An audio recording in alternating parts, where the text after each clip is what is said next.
चलिए question number 6 देखते हैं। क्वेश्चन नंबर 6 कह रहा है the far point of a myopic person is 80 centimetre. What is the nature and power of a lens required to correct.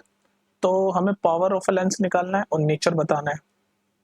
तो देखिए भाई, हमें इतना पता है कि डिजीज उसको है मायोपिक। मायोपिक मतलब उसको पास का दिख रहा है, दूर का नहीं दिख रहा। और मायोपिक डिसीज हम कौन से लेंस से सही करते हैं ये पता होना चाहिए। अब तक तो आपको याद हो जाना चाहिए कि मायोपिक डिसीज हमें दूर का पास का दिख रहा है, दूर का नहीं दिख रहा। तो यानी कि हम कॉनकेव लेंस से इसको ठीक करते हैं मायोपिक डिसीज को। तो कॉनकेव लेंस यूज होगा। और अब जो जो हमें इन्फॉर्मेशन पता है उससे हम क्या क्या निकाल सकते हैं वो पता लगाओ पहले, है ना। कॉनकेव लेंस, और कॉनकेव लेंस का फोकल लेंथ हमेशा क्या होता है बताओ, बोलो जल्दी। कॉनकेव लेंस का फोकल लेंथ हमेशा नेगेटिव होता है। ठीक है, ये पता चल गया हमें। फोकल लेंथ नेगेटिव होता है, साथ में जो इमेज का जो डिस्टेंस है, इमेज का जो डिस्टेंस है वो भी नेगेटिव होता है, यानी कि वी भी नेगेटिव आएगा। ये भी पता होना चाहिए आपको। ठीक है, तो ये दो चीजें हमने क्वेश्चन पढ़ के पता कर ली। अब हम निकालते हैं। तो पावर ऑफ अ लेंस निकालना है, तो पावर के लिए हमें पहले फोकल लेंथ निकालनी होगी। तो फोकल लेंथ के लिए हम लेंस फॉर्मूला लगाएंगे। भाई पावर हम लेंस चाहिए, लेकिन पावर ऑफ लेंस के लिए हमें फोकल लेंथ चाहिए, क्योंकि पावर का फॉर्मूला होता है P is equal to 1/f। तो लेंस का फॉर्मूला क्या है, 1/f is equal to 1/v minus 1/u। तो ये हमारा लेंस फॉर्मूले में ये जो चीजें हमें पता है वो सब डालेंगे। तो डालिए। तो हमें पता है कि फोकल लेंथ नेगेटिव होगा, जो हमें निकालना है v नेगेटिव होता है। तो यहाँ पर v क्या होगा, इमेज का डिस्टेंस क्या होगा, ये होगा।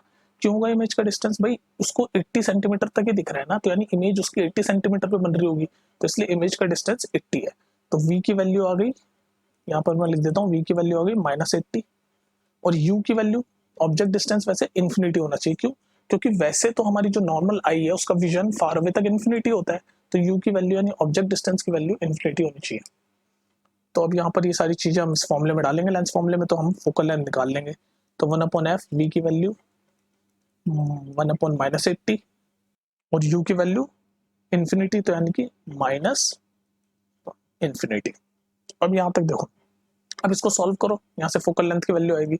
अब इसको सॉल्व करने के लिए आप एक मैथ्स की एक चीज डालो कि यहाँ पर डिनोमिनेटर में यहाँ पर इन्फिनिटी है, और जब भी डिनोमिनेटर में इन्फिनिटी होता है तो पूरा नंबर ये 0 हो जाता है। तो हमारे पास क्या बचा, फोकल लेंथ की वैल्यू क्या आई, 1/f इज इक्वल टू -1/80। और यहाँ से फोकल लेंथ आ गया हमारा -80। लेकिन यहाँ पर क्या चल रहा है, सेंटीमीटर चल रहा है, तो सेंटीमीटर में आ गया। ठीक है, तो फोकल लेंथ हमें मिल गई, एफ की वैल्यू मिल गई हमें -80 सेंटीमीटर। अब हमें एफ की वैल्यू मिल गई, अब हम पावर निकाल सकते हैं। तो ये सब मैं साफ कर देता हूँ, पावर निकाल लेते हैं। ठीक है गाइस, तो हमें फोकल लेंथ मिल गया -80 सेंटीमीटर। अब हमें पावर निकालना है। तो पावर का फॉर्मूला क्या होता है, power is equal to 1/f। लेकिन जो यहाँ पर f है, यानी कि जो फोकल लेंथ है, वो किस में होता है, मीटर में। ये एक ऐसी गलती है जो बच्चे कर देते हैं और इसी वजह से उनके क्वेश्चन गलत हो जाते हैं। ध्यान रखना, फोकल लेंथ हमारा मीटर में होता है, और अभी जो हमने फोकल लेंथ निकाला है वो सेंटीमीटर में है। तो कोई दिक्कत नहीं, इसको पहले मीटर में कन्वर्ट कर लेते हैं हम। तो 80 सेंटीमीटर को जब आप मीटर में करेंगे तो आपका आएगा, क्या आएगा, 0.8 मीटर आ जाएगा, 0.8 मीटर। ठीक है, तो बस अब डालो, पावर आ जाएगा आपका। तो पावर इज इक्वल टू 1/, तो है ही 0.8। तो डायप्टर में निकालना, तो इसको सॉल्व कर दो, 10 उधर ले जाओ, 2 5 जा 10, 2 4 जा 8, तो -5/4 आ जाएगा। तो -5/4 को और सॉल्व करो, डेसिमल में ले लो, तो डेसिमल में आएगा आपका 1.25। और पावर की ऐसा यूनिट होती है डायप्टर। तो ये है इसका आंसर, -1.25 डायप्टर। और यही पूछा था इसने, पावर ऑफ अ लेंस। और नेचर ऑफ अ लेंस क्या है, कॉनकेव लेंस। ठीक है, तो पावर एंड फोकल लेंथ दोनों नेगेटिव है, और फोकल लेंथ नेगेटिव किस लेंस में होती है, कॉनकेव लेंस में। ये सब चीज याद रखो। ठीक है, चलो नेक्स्ट क्वेश्चन देखते हैं।